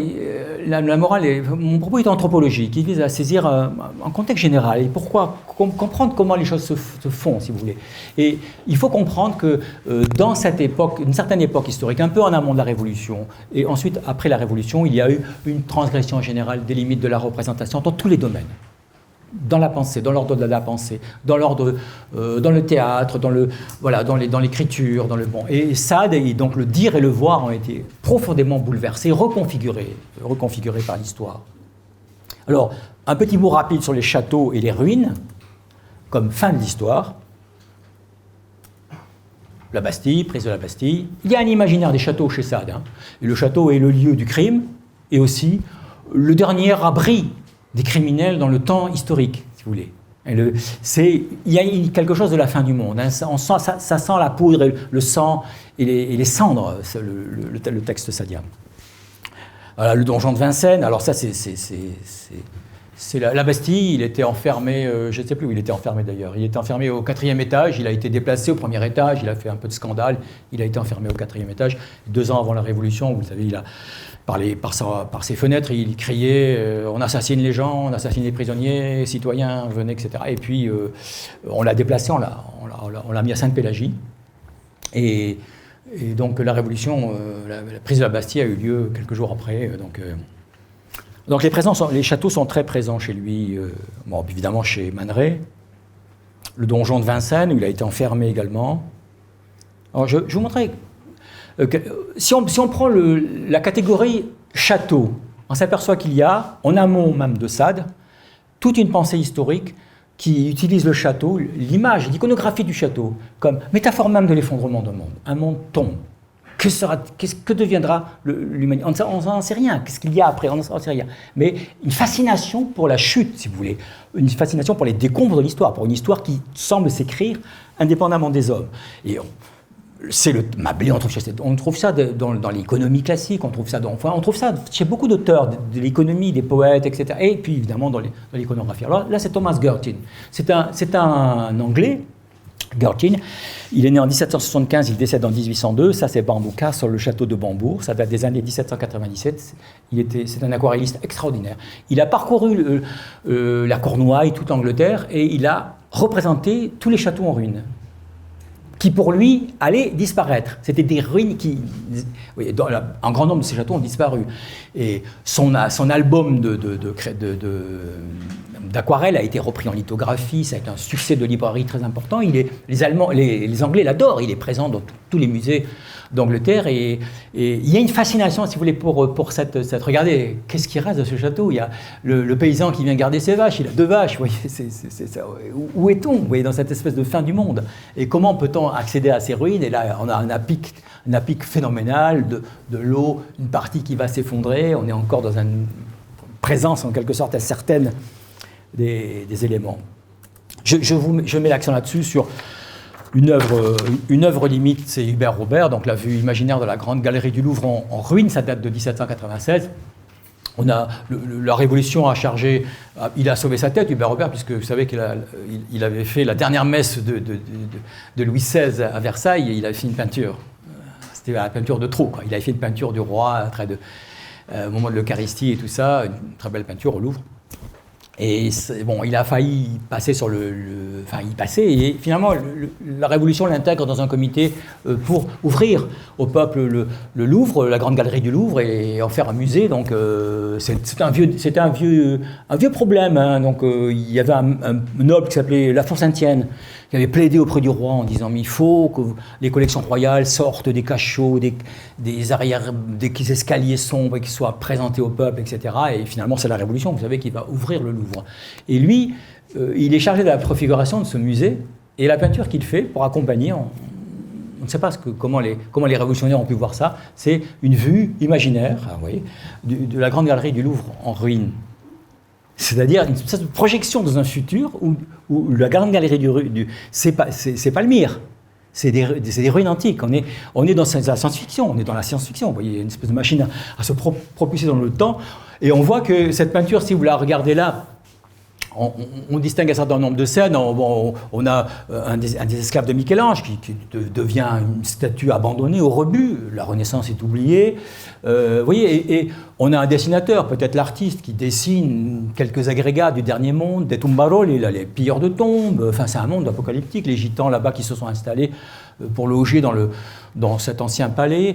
Et vous voyez, quand vous êtes au Louvre et vous passez comme ça, il faut avancer un peu, et à un moment, quand vous êtes là, tac, le verrouillage se fait, votre regard dans la perspective s'installe là, vous voyez. Vous êtes dans l'axe de la perspective, et là-bas, au fond, la petite poudreuse, s'éloignant de la scène d'effondrement d'un monde, et il y a un couple enlacé qui s'éloigne. Et c'est très très beau, hein, c'est vraiment très, une peinture très belle. Elle dit quelque chose de très étonnant. On se demande comment les révolutionnaires ont pu... comment celui qui était chargé de reconfigurer le Louvre pouvait imaginer comme ça cette espèce d'effondrement, quoi. Il y a une pensée de la ruine, quoi. Un petit mot peut-être sur l'époque. Moi, je l'ai appelé l'époque à chair ouverte parce que je pense que il faut dire que cette époque était extrêmement violente, que ce n'est pas une violence intrinsèque à la Révolution française, mais qu'il y avait un contexte géopolitique extrêmement violent. Je vais juste pointer un certain nombre d'éléments. Alors, la mort de Marat de David, qui se trouve à Bruxelles. David s'était réfugié à Bruxelles, puisqu'il avait été le peintre officiel de l'empereur, et donc il a terminé sa vie là-bas, et l'œuvre qu'il avait dans ses bagages, il l'a donnée, il l'a léguée à l'État. Vous voyez, c'est le cycle du sang, le couteau, Charles Cordier a frappé, la blessure, la courbe et le couteau en sang, et puis le cycle du sang, la mort, le martyre, et le cycle de l'encre, où on a la lettre que Marat écrivait, la plume, l'encrier, et l'inscription de David. On a les deux cycles. L'encre, c'est la conscience, c'est la raison, c'est la mise en ordre. Le sang, c'est le désordre, etc. Il y a un tableau qui est très pensé avec sa moitié supérieure. Baudelaire a écrit des choses très belles là-dessus. Il a dit quelque chose se passe, il y a un flottement, une vibration dans cette terre.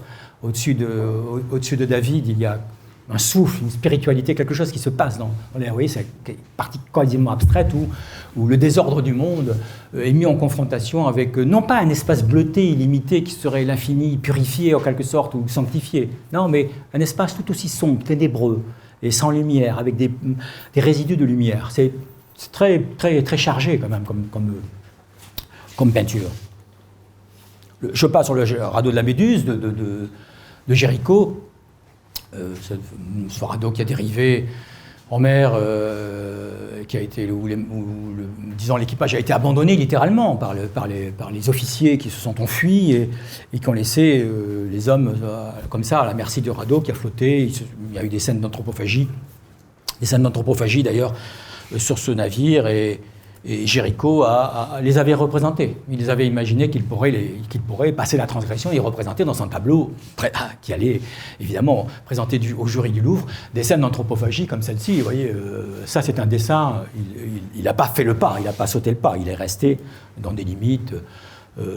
C'est un tableau, vous savez, qui est ce bitume, hein, qui est bitumé, comme on dit, qui devient de plus en plus noir, qui est un tableau qui est définitivement perdu, irrécupérable, puisque les romantiques utilisaient le noir de Judée, donc une peinture qui était extrêmement, qui altérait énormément la toile et qui avait le malheur de s'assombrir profondément. Et ça donne un tableau comme ça, totalement fermé. Avec ici Delacroix qui a posé là pour son pote, qui a posé et l'artiste qui s'enferme 30 jours, 2 mois chez lui, il se rase le crâne, il met un petit bandeau sur ses yeux, et il quitte plus l'atelier, on lui apporte à manger, il a donné des ordres Eugène viendra mardi à 16h pour que je le peigne, les amis viennent et proposer, vous voyez, c'est terrifiant. La façon dont Géricault entre dans un processus de création hallucinatoire, si vous voulez, où il s'agit de mort, de massacre, de fin du monde. Et là, le message d'optimisme, où évidemment, on voit le bateau qui vient secourir l'équipage, c'est, quand on regarde tous les dessins préparatoires, on voit que il a été, l'optimisme presque à son corps défendant. Il a mis cette note d'espoir, qui correspond à la réalité, mais il a mis cette note d'espoir du sauvetage ultime, de la scène du sauvetage. Mais bon, tous les personnages sont ici, le processus de la mélancolie, on retrouve des figures de l'Antiquité qui témoignent voilà. C'est un tableau, on est dans le romantisme, dont on nous dit que c'est le romantisme doré, la fougue, la jeunesse, le sentiment de la victoire, la lumière, etc. Eh bien, c'est le romantisme noir. C'est cette génération, en quelque sorte, qui ne sait pas où elle est historiquement, dans quelle posture elle est. Et pour qui le radeau de la Méduse, c'est un massacre d'humains à cause de comportements d'autres humains, et comme une métaphore d'une réalité, de la désorientation, quoi. C'est un tableau très très fort de ce point de vue-là. C'est pas plus mal qu'ils disparaissent en quelque sorte, d'une certaine manière.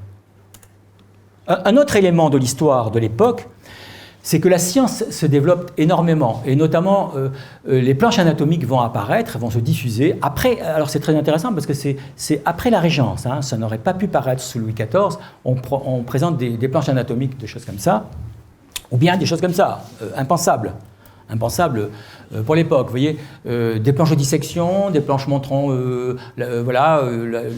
qui se passe, le bébé est là, comment va se passer l'accouchement, etc., qui sont à la fois cliniques et qui sont hallucinatoires, on ne sait pas trop quoi en penser. Quand au fond, vous voyez, c'est des planches qui ont séduit beaucoup, le docteur Lacan est très, très, très intéressé par ça, mais beaucoup de psychanalystes, beaucoup de psychiatres, où on réfléchit sur cette incongruité. Elles ont scandé tout le siècle, tout le 18e, si vous voulez. Et lui, alors, ça, ces planches-là, ces planches qui sont signées Jacques Fabien, Gauthier d'Agoty, le buste disséqué de face date de 1746, et la femme enceinte disséquée au niveau du bas-ventre et des cuisses, c'est le titre, hein, date de 1754. C'est conservé à l'École des Beaux-Arts de Paris. Vous savez que l'École des Beaux-Arts de Paris a une collection d'œuvres d'art, de prix de Rome d'abord, et beaucoup de planches, de lithos, de choses comme ça. Et ça, ces planches-là, on les retrouve dans les collections du Marquis de Sade.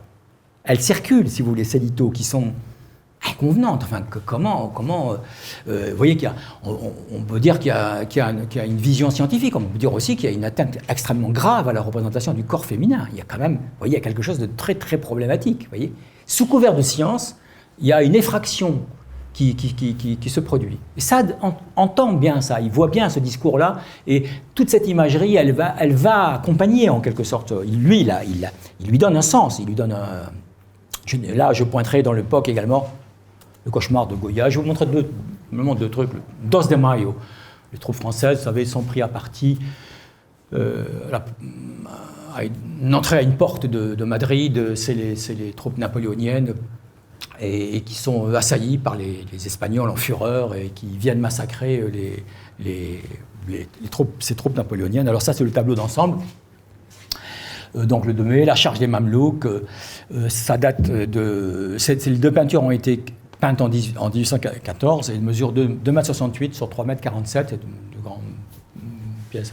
Bon, on voit d'emblée, quand on entre au Prado, on voit ça, on voit ces peintures-là. Bon, il se passe quelque chose. D'ailleurs, les Espagnols se mettent à distance comme ça, ils sortent un mouchoir et ils s'éloignent. Et il y a anguille sous roche. Hein. Et il faut s'approcher. Quand on s'approche, on va s'approcher pour regarder certains points, certaines scènes. On voit qu'il y a un passage à la limite dans la représentation. C'est pas la mort, c'est la mise à mort. Les gens sont massacrés et agonisants. Vous voyez ?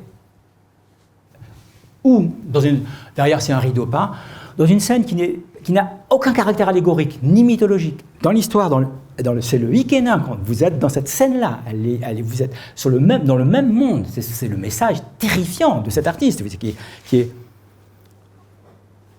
Alors voilà, ici, le sang coule, égurgite, l'espagnol, les yeux exorbités, là, qui va accomplir le couteau à la main, la navaja. Et puis, le sang dégouline, la peinture est prise et à flot, elle est en grumeaux, si vous voulez, elle est en effet de matière, elle coule sur la toile. Il y a voyez, quand vous voyez ça au Louvre, au Prado, vous êtes frappé, sidéré par l'irruption de quelque chose qui n'est pas de l'indisme, qui est de la vérité presque, une volonté de matérialiser la douleur, et presque sans prise de parti, vous voyez, c'est cette espèce d'inhumanité qui est présentée, qui est absolument... là, des plaies qu'on a pu dire chirurgicalement vraies. Et, il faut remonter à Van der Weyden, qui se trouve au Prado, d'ailleurs, la descente de croix du Van der Weyden, où les plaies du Christ sont aussi issues, procèdent d'une observation de véritables plaies, pour retrouver cette violence-là. Oui, c'est le contexte de Sade, c'est ce contexte-là. Des guerres révolutionnaires, c'est juste, il est contemporain, Goya. C'est juste, 1814, c'est l'année les événements ont lieu, Sade est à Charenton, et le tableau est de l'année de la mort de Sade. Et puis le 13 de mai, évidemment, l'armée française fait une rafle, comme on dirait aujourd'hui, et puis fusille, qui mieux, des cohortes d'hommes anonymes qui sont tués par une armée représentée par Goya comme étant n'ayant ni visage, ni corps, la violence pure, et puis on voit ce qui est au sol, c'est ça. C'est à l'échelle 1, tout ça. Les corps sont à l'échelle 1. Donc vous avez ça au bas du tableau, vous voyez, on sent que c'est l'envers. Si Goya on le considère comme un romantique ou le dernier classique, on ne sait pas trop. C'est l'envers de l'histoire. C'est que, voilà, cette histoire, elle est comme ça. Ça, c'est la pensée commune. C'est pas ce que Goya exprime, c'est la pensée commune, cette espèce de violence, et qu'il va traduire en gravure avec Asto Espeol. Voilà, c'est des séquences de la fameuse guerre civile, guerre d'Espagne en quelque sorte, qui va se mener contre les armées françaises. Alors je montre là donc Asto Espeol, cela est pire. Là, Grandea hazaña con muertos. Ah, quelle formidable chose avec des morts, quelle chose merveilleuse avec des morts, oui. Et on a des cadavres, regardez, découpés, etc. Exaction française et aussi contre-exaction espagnole. C'est comme dans une sorte de vision d'horreur où il n'y a pas de partage de bons et de méchants, il n'y a plus d'héroïsme, plus de mythologie, plus d'allégorie, il y a le fait cru, si vous voulez. On entre dans une scène historique tout à fait nouvelle. C'est ça qu'il faut bien comprendre, qu'il va se prolonger. Et Sade est enfant de ça. Et puis, c'est une peinture de Saturne dévorant l'un de ses fils. C'est l'une des peintures du cycle de peinture noire de la Quinta del Sol, vous savez, la maison où habitait. Il a fait des peintures là, sur les murs qui ont été décollées et puis marouflées sur toile ou sur bois et qui sont présentées aujourd'hui au Prado. Voilà. Chronos, c'est le temps, si on veut, en quelque sorte, qui dévore ses enfants. La vision qu'on avait d'une histoire devenue folle, quoi. Je terminerai très rapidement avec ce que j'appellerais l'effet de souffle du vertige sadien. Si vous voulez, on peut dire ça n'a pas existé, ou bien je le lis par moi. D'ailleurs, honnêtement, c'est pas ma tasse de thé. Sade, vous voyez, je préfère Nerval quant au fond. Vous voyez, mais il faut au moins le lire pour voir cette part d'humanité, cette part d'ombre, si vous voulez, elle est presque indestructible. De quelle part d'ombre nous devons nous séparer, si vous voulez. Quel travail de conscience devons-nous faire pour arracher de nous, puisque finalement ni la loi ni le droit ne suffiront, pour arracher de nous la possibilité que ces choses-là interviennent, pénètrent comme ça de la société et puissent diffuser dans la société. Et donc, il y a un effet de souffle du vertige sadien. Le vertige sadien, c'est à la fois ce qu'il pense, ce qu'il traduit en acte, dans cet acte de violent, et ce que dit l'atmosphère qu'il met en scène, cette espèce de défiance absolue envers l'humanité. C'est très, très frappant, si vous voulez. Il y a cette idée, les chrétiens auraient dit de l'antéchrist. Vous voyez, il y a quelque chose comme quelqu'un qui serait venu au monde pour dire que, voilà, vous êtes fichus, vous n'avez pas d'avenir. L'humanité, telle qu'elle est, n'a aucune chance de s'en sortir, elle ne s'en sortira jamais. Si vous n'êtes pas préoccupé dans le crime social, dans le crime de masse, dans la guerre, vous pratiquez ces crimes à qui mieux dans vos intérieurs, dans vos scènes vous voyez, c'est très, très, très noir, très, très, très, très noir, quoi. Le versant noir de la modernité. Alors, un petit mot sur les surréalistes, parce que on m'avait demandé de parler du surréalisme, mais quand au fond, l'aile noire de Sade a effleuré le surréalisme, je pense. Je pense qu'elle n'a fait que l'effleurer. Quand au fond, vous regardez le revolver à cheveux blancs, de Breton, l'amour fou de Breton. Mais quel rapport a-t-il Breton avec Sade? Aucun.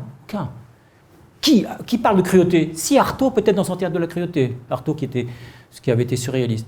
Et qui en parlera après? Bataille, dans un autre esprit, cette transgression bataillienne, la violence de bataille, vous voyez, le sexe comme expiation, en quelque sorte, de sentiment de culpabilité. Mais sinon, dans le courant surréaliste, Desnos, mais non, pas du tout, Desnos, le bon Desnos. Et personne. Et Breton moins qu'un autre. Et le bon Éluard, vous imaginez, le poète enchanté de l'amour, qui lui apporte Sade chez les surréalistes. Mais je pense qu'il y a eu, c'est pour ça que je dis l'aile noire vampirique même de Sade a effleuré le surréalisme, mais ne l'a pas touché quant au fond. Ce qui les a fascinés, c'est l'impossible. Moi, je pensais au sens bataillien du terme. C'est la chose qu'on ne peut pas ni penser ni représenter. Cette espèce de continent immense. Alors, il est là déjà, chez Delacroix, hein, dans Sardanapale, qui est un énorme massacre quand même. Il faut voir ce que c'est. Hein. Coup de cymbale du romantisme, coup de clairon, trompette magique du romantisme qui apparaît. Enfin, vous voyez, dans l'histoire de l'art, on a beaucoup de qualificatifs. Quand au fond, regardons la scène. Sardanapale est là-bas, le satrape oriental, son palais est en ruine et s'effondre. On tue les esclaves, on tue les chevaux, on massacre tout le monde. Hein. Les esquisses préparatoires, ici le cheval est poignardé.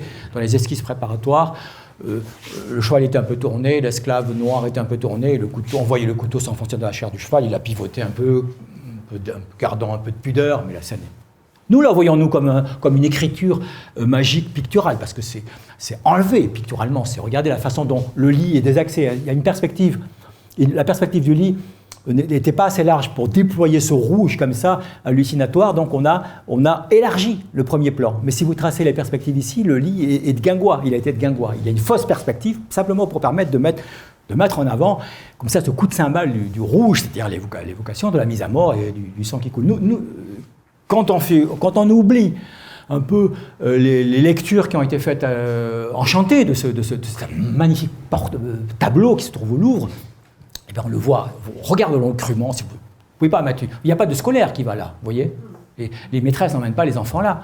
Vous les mettre à genoux, alors qu'est-ce que vous voyez, madame, qu'est-ce qu'il fait au cheval, etc. Oui, c'est impossible, vous voyez. On sent que...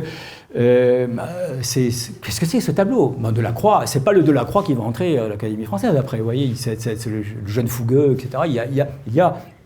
Est-ce que j'ai mis son tableau de... Non, je n'ai pas mis son tableau, mais il y a une fureur qui va s'éteindre. Hein. C'est le premier romantisme qui va très très vite s'éteindre, en quelque sorte. Hein. Qui ne va pas arriver à cette incandescence brutale du fait sadien. Alors, une autre manière de l'effet de souffle, c'est aussi que les dessins des gravures de Sade, très connus, présentent partout, à la BNF, l'ancienne BNF Richelieu, maintenant transférée, les livres sont transférés dans la nouvelle bibliothèque de France. Toutes les gravures étaient là. Ça, c'est un magasin de nouveautés, c'était des gravures Polisson, des lithographies qui plagiaient littéralement les illustrations de Sade, sans droit d'auteur. Il s'en plaignait lui-même, d'ailleurs. Il disait que circulait en Europe des tas d'éditions qu'il n'avait pas contrôlées, de dessins qui étaient farfelus par rapport à ses livres, et vous voyez, c'est bon, comme des polissonneries, quoi, c'était vraiment des polissonneries, vous voyez, ça se vend beaucoup, ça se vendait beaucoup, ça se vend toujours d'ailleurs. Sur les quais de Paris, de la Seine, vous pouvez acheter des planches comme ça. Ouais. Ah, c'est un marquis de Sade. Mais vous voyez, Sade n'est pas indiqué, ça infuse dans la société, Chez Masson, ici, André Masson, un dessin pour Justine, ça date de 1928, c'est un surréaliste, même s'il se présentait lui-même comme le rebelle du surréalisme, comme il disait. Masson, vous voyez, on a des scènes extrêmement violentes. Masson aura été proche compagnon d'armes de bataille, créateur du dessin de la revue Acéphale, l'homme sans tête, vous savez, prodigieusement étonnant, quoi. Et peintre automatique, des tableaux de sable, etc. Eh bien, Masson aura été peut-être le plus proche, en raison de son compagnonnage avec Bataille, je pense, aura été le plus proche du texte sadien dans la représentation des scènes. Mais un trait, vous voyez, des collages, des parties ancrées, il y a une construction déchiquetée, il y a une mise en page par l'éclatement, en quelque sorte, ce n'est pas une composition, c'est quelque chose qui ne se conçoit pas d'un seul tenant, qui part dans toutes les directions. On a du mal à le rassembler en une seule dimension, ce dessin. Alors, chez Picasso, Figure au bord de la mer, 1931, c'est une scène de dévoration. Le sexe, c'est la dévoration. Hein. C'est un exercice de possession, parfois extrêmement violente. Les hommes ne se rendent pas compte, mais les femmes qui aiment Picasso ont bien perçu cette espèce d'éternel recommencement dans le travail de Picasso, de l'asservissement et de la cruauté envers les femmes. Il y a une mise en scène, c'est l'interdit, si vous voulez. Vous voyez, vous dites ça dans un colloque d'historien de l'art, un colloque sur Picasso, vous voyez, ça se passe pas bien, quoi. Mais alors, on a ça, vous voyez, c'est la morsure, le baiser n'est qu'une morsure, c'est une dévoration réciproque, ça vient, cette mentalité-là, elle vient à mon sens, c'est une nombre portée des écrits de Sade. La cage de Giacometti, une sculpture de 1930-31, l'interpénétration des réceptacles, des formes saillantes et qui sont des formes réceptacles. L'objet désagréable, oui, on imagine qu'il doit être assez désagréable, vous voyez, qui est vraiment, on est dans l'espace historique du surréalisme, là. Giacometti était dans cet espace historique, ça date de 1931, c'est conservé à Beaubourg, au Musée national d'art moderne à Beaubourg. Et on est vraiment dans un espace de réception. Et la sexualité est liée à l'horreur, au massacre, à la mort, elle dit quelque chose de la mort, et elle dit aussi quelque chose du refus des limites par l'être humain. Il refuse la loi. Quand au fond la loi, on la voit ressurgir là, c'est un débat qu'on avait eu ce midi avec le masque, etc. Régulièrement, c'est récurrent, quel que soit en tout cas en France. Hein. On ne veut pas de la loi. Hein, ce vieux fond comme ça, anarcho-jacobin, je ne sais pas. Et donc, il est très présent dans ça, cette idée-là, comme ça, que le refus est plus porteur, plus prometteur en quelque sorte. Le refus construit davantage qu'il ne détruit. Chez un artiste dont on n'entend plus parler aujourd'hui, je pense qu'il serait poursuivi en justice s'il créait ça, La Poupée de 1935, c'est Hans Bellmer. Il est décédé en 1975, Bellmer. Et bon, ce sont des photographies, un mannequin, et puis qui a été créé et qu'il met en valeur en présentation de différentes représentations. Ici, c'est la poupée représentée dans notre... Bon, et aujourd'hui, on imagine la liste des accusations qu'il pourrait subir. Un autre dessin de Bellmer qui est très intéressant, ça s'appelle Corset Bastille. C'est le corset Bastille. Vous voyez, un objet pour les femmes, facile à porter. C'est un corset, c'est inséré, c'est la Bastille, la notion carcérale, tout ce qui renvoie évidemment au marquis de Sade. Je terminerai avec cette image. Elle s'appelle Maria Martins, elle est née à Campagna au Brésil en 1994, elle est décédée en 1973 à Rio. Ça s'appelle L'Impossible 3. 1946, c'est un bronze, c'est au MoMA, Musée d'art moderne de New York. C'est 3 bronzes qui portent sur la rencontre tactile et charnelle entre 2 êtres. C'est un constat très déceptif, hein, avec cette espèce de violence des mandibules, comme de plantes carnivores, etc. On voit, voilà, on est peut-être, 46, on est à la fin, vous voyez, Breton décède en 1966, et moi j'ai eu 20 ans en 68, et c'était encore, le surréalisme était encore là. Breton venait de mourir, mais le surréalisme était encore là. C'était les derniers feux du surréalisme. C'est fini ça, maintenant. C'est fini. Vous voyez, je pense qu'historiquement, de ce point de vue-là, Sade, il n'a pas été repris. C'est quelqu'un qui est resté maintenant, qui s'est réinstallé dans son temps historique et qui n'est plus considéré comme une veilleuse. Bon, tel quel, vous savez, il a fait, en 67, la revue Telle quelle avait fait un colloque avec Bataille, Klossowski, Solers, Barthes, etc., autour de Sade, avec des textes admirables. Mais on est un peu sorti de cette époque et peut-être qu'on le voit de manière plus anthropologique, et moi je pense peut-être dans sa profonde humanité, inhumanité. Voilà, c'est ça. Merci à vous. Merci beaucoup.